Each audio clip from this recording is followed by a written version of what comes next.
We are 9 episodes deep into Miami Vice's first season, and we have finally stumbled across a big old clunker. Episode 9, Glades, was directed by Stan Lathan and was written by journalist and hard-boiled crime fiction author Rex Weiner, whose stories were regrettably adapted into the legendary 1990 bomb, The Adventures of Ford Fairlane, which starred Andrew Dice Clay. This episode opens with the Vice Squad working around the clock in shifts to protect a witness named Joey Bramlett, who is scheduled to testify against a powerful Colombian drug lord named Ruiz. Even though Joey is cooperating with Vice voluntarily, he slips away from custody and disappears after receiving a mysterious letter. Crockett and Tubbs trace him to a nightclub/boxing gym specializing in foxy boxing, which is something that really anchors this episode in the mid-1980s right there. I can only imagine there's a truly righteous Jello wrestling match going on in the next room. That's not to disparage the participants, who are clearly genuine athletes.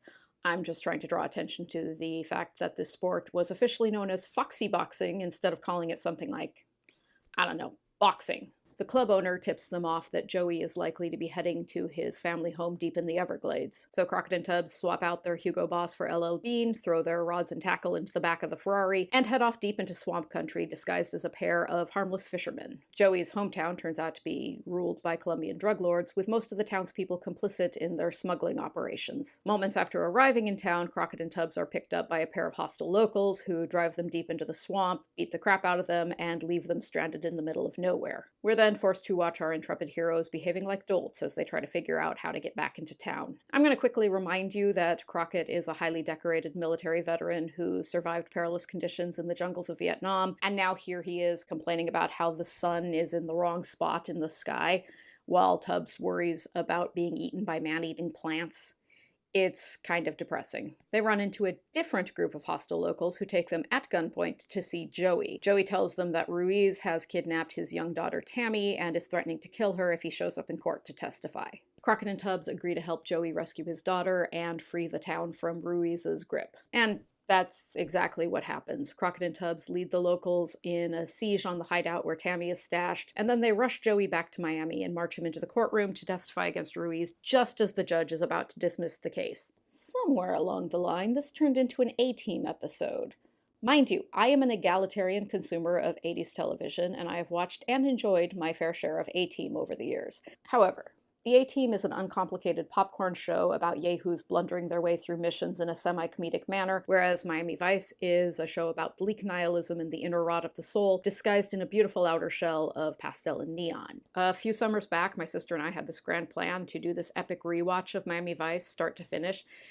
And when we hit this episode, our enthusiasm shriveled up and died, and we abandoned that plan. On a more superficial level, it's really not a very pretty episode, which is not at all usual for Miami Vice. The color palette's predominantly brown, and many of the shots look underexposed and muddy. I'm hard-pressed to find much positive to say about this episode, but I'll do my best. Foxy boxing's kind of a unique and interesting artifact of the 1980s for those pop culture anthropologists among us, and that whole sequence is scored to INXS's I Send a Message off their 1984 album The Swing. That's interesting because INXS really didn't break through in the US until the following year with their Listen Like Thieves album, thus showing how even in a subpar episode like this one, Miami Vice was always very forward-thinking with their music choices. Other songs used in this episode include Tommy Shaw's Girls with Guns, which plays while Tubbs and Crockett drive into the Glades. Also, We Gotta Get Out of This Place, the 1965 hit from The Animals, plays during a very curious pre-credit sequence in which we see stock footage of a bunch of cities which are not Miami. Shout out to the website miamivicelocations.org for pointing out that this episode uses B-roll from the Sylvester Stallone film Nighthawks and from old Starsky and Hutch episodes.